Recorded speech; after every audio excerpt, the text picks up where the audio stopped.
What's going on, you guys? Cousin I is here with another video. It's like 7 in the morning over here, and today we're going to detail these two Mustangs right here. I got mine 2019 GT Performance Pack over here, and my cousin's 2018 Black Accent package. We've been planning to detail these cars for so long. We got all the clean supplies over here, so I'm gonna do a little time lapse for you guys. So I hope you enjoyed the video. Like, subscribe, comment, and let's get started.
So it's 3:30 p.m.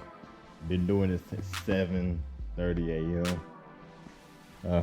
Detailed two cars. That's it. Everything came out great.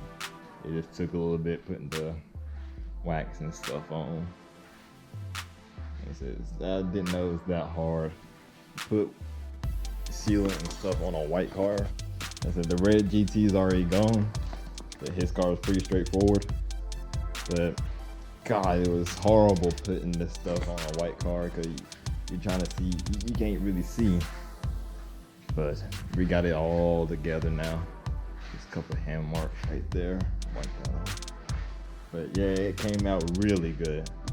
So thanks for watching our detailing video. I said we'll go more in depth next time. We'll have more time. It's just, see how the cars looked at the very beginning and how they look like now. But thanks for watching. Subscribe, thumbs up, comment. See you next time.